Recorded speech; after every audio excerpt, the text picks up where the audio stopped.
RICS hati-hati, Rusia kirim warning soal Amerika. Are you willing to get involved militarily to defend Taiwan if it comes to that? Yes, You are. that's the commitment we made. Ситуация на Украине показывает, что США пытаются затянуть этот конфликт. И точно так же они действуют, разжигая конфликтный потенциал в Азии, Африке, Латинской Америке. Как известно, недавно США в очередной раз сознательно попытались подлить масло в огонь и раскачать ситуацию в Азиатско-Тихоокеанском регионе. Американская авантюра в отношении Тайваня – это не просто поездка отдельного безответственного политика, а часть целенаправленной, сознательной стратегии США по дестабилизации и хаотизации обстановки в регионе и мире. Наглая демонстрация неуважения к суверенитету других стран и своим международным обязательствам.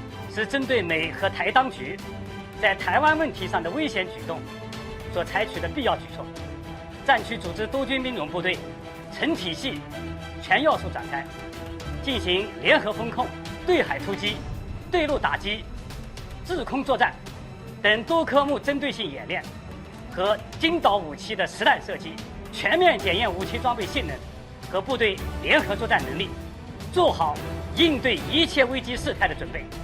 我们正告那些心怀不轨的篡台人员和台独分子，东部战区部队有充分的信心和能力反击一切挑衅，坚决捍卫国家主权和领土完整。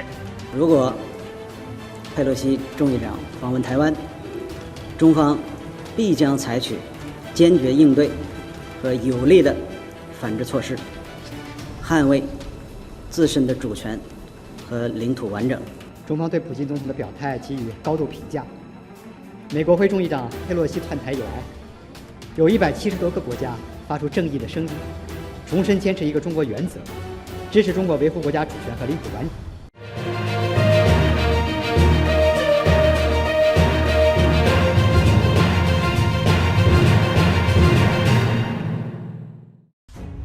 Rusia memberi peringatan soal Amerika Serikat ke negara-negara Asia Tenggara (ASEAN). Dalam pernyataan terbaru, Menteri Luar Negeri Rusia menuding Paman Sam mendorong peningkatan militerisasi di kawasan ini. Berbicara minggu setelah menghadiri KTT ASEAN di Kamboja dan bertolak ke Bali untuk G20, ia mengatakan Washington berusaha untuk meningkatkan pengaruhnya ke RICS. Ini karena khawatir dengan perilaku dua negara yakni China dan Rusia. Amerika Serikat mendorong militerisasi di wilayah ini yang jelas ditujukan untuk menahan China dan membatasi kepentingan Rusia di wilayah tersebut. Tulis IFP dimuat Senin 14 November 2022. Strategi Washington tidak inklusif dan bersaing dengan struktur inklusif yang dibuat di sekitar ASEAN, tambahnya lagi.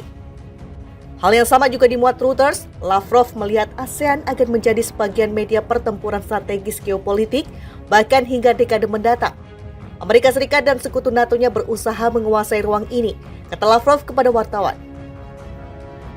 Perlu diketahui Rusia telah berusaha untuk membina hubungan ekonomi, politik, dan keamanan yang lebih dekat dengan Asia sejak Barat memukul Moskow. Dengan sanksi yang belum pernah terjadi sebelumnya, ini sebagai tanggapan atas serangan Kremlin ke Ukraina sejak Februari. Presiden Rusia Vladimir Putin menggambarkan Moskow dan Beijing sebagai pemimpin pemberontakan global melawan dominasi global pasca Soviet, yakni AS dan Barat. AS sendiri menempatkan China dan Rusia sebagai dua ancaman global utama. Sementara itu, Presiden AS Joe Biden sempat mengatakan negerinya berkomitmen untuk membangun Indo-Pasifik yang bebas dan terbuka, stabil dan makmur, serta tangguh dan aman. Itu ia utarakan kala mengungkap kemitraan strategis komprehensif antara AS dan kawasan beberapa waktu lalu.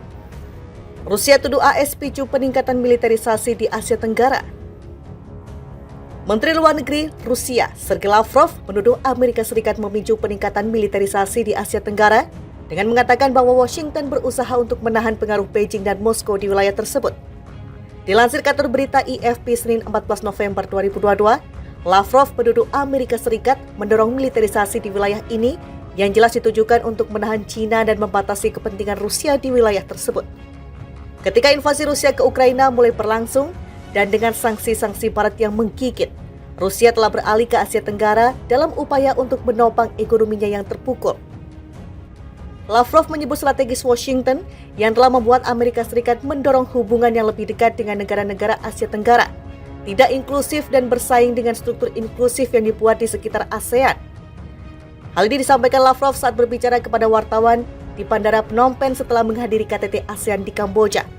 Dan sebelum terbang ke Bali untuk KTT G20, di mana pemimpin Cina Xi Jinping dan Presiden Amerika Serikat Joe Biden akan bertemu.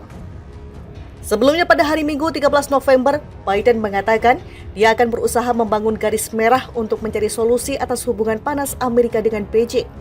Dilansir AFP Minggu 13 November 2022, Washington dan Beijing berselisih mengenai masalah mulai dari perdagangan hingga hak asasi manusia di wilayah Xinjiang, Cina. Ditambah status Pulau Taiwan yang memiliki pemerintah sendiri. Biden mengatakan dia mengharapkan pembicaraan jujur dengan Xi. Saya tahu Xi Jinping, dia mengenal saya. Tambahnya mengatakan mereka selalu melakukan diskusi langsung. Kedua tokoh itu telah saling kenal selama lebih dari 1 dekade. Sejak Biden menjabat sebagai wakil presiden, di hari Senin 14 November ini, keduanya akan bertemu tatap muka untuk pertama kalinya dalam jabatan mereka saat ini. Kami memiliki sedikit kesalahpahaman, kami hanya harus mencari tahu apa garis merah itu, kata Biden. Pejabat Gedung Putih mengatakan Biden akan mendorong China untuk menggunakan pengaruhnya untuk mengendalikan Korea Utara setelah serentetan uji coba rudal yang memecahkan rekor. Hal itu membuat kekhawatiran melonjak bahwa rezim tertutup itu akan segera melakukan uji coba nuklir ke-7. Menteri Luar Negeri Rusia, Sergei Lavrov, menuduh Amerika Serikat memicu peningkatan militerisasi di Asia Tenggara dengan mengatakan bahwa Washington berusaha untuk menahan pengaruh Beijing dan Moskow di wilayah tersebut. Dilansir kantor berita AFP Senin 14 November 2022, Lavrov menuduh Amerika Serikat mendorong militerisasi di wilayah ini yang jelas ditujukan untuk menahan China dan membatasi kepentingan Rusia di wilayah tersebut. Ketika invasi Rusia ke Ukraina mulai berlangsung dan dengan sanksi-sanksi barat yang menggigit, Rusia telah beralih ke Asia Tenggara dalam upaya untuk menopang ekonominya yang terpukul. Lavrov menyebut strategis Washington yang telah membuat Amerika Serikat mendorong hubungan yang lebih dekat dengan negara-negara Asia Tenggara, tidak inklusif dan bersaing dengan struktur inklusif yang dibuat di sekitar ASEAN. Hal ini disampaikan Lavrov saat berbicara kepada wartawan di Bandara Phnom Penh setelah menghadiri KTT ASEAN di Kamboja. Dan sebelum terbang ke Bali untuk KTT G20, di mana pemimpin Cina Xi Jinping dan Presiden Amerika Serikat Joe Biden akan bertemu. Sebelumnya pada hari Minggu 13 November, Biden mengatakan dia akan berusaha membangun garis merah untuk mencari solusi atas hubungan panas Amerika dengan Beijing. Dilansir AFP Minggu 13 November 2022, Washington dan Beijing berselisih mengenai masalah mulai dari perdagangan hingga hak asasi manusia di wilayah Xinjiang, Cina. Ditambah status Pulau Taiwan yang memiliki pemerintah sendiri. Biden mengatakan dia mengharapkan pembicaraan jujur dengan Xi. Saya tahu Xi Jinping, dia mengenal saya. Tambahnya mengatakan mereka selalu melakukan diskusi langsung. Kedua tokoh itu telah saling kenal selama lebih dari 1 dekade. Sejak Biden menjabat sebagai wakil presiden, di hari Senin 14 November ini, keduanya akan bertemu tatap muka untuk pertama kalinya dalam jabatan mereka saat ini. Kami memiliki sedikit kesalahpahaman, kami hanya harus mencari tahu apa garis merah itu, kata Biden. Pejabat Gedung Putih mengatakan Biden akan mendorong China untuk menggunakan pengaruhnya untuk mengendalikan Korea Utara setelah serentetan uji coba rudal yang memecahkan rekor. Hal itu membuat kekhawatiran melonjak bahwa rezim tertutup itu akan segera melakukan uji coba nuklir ke-7.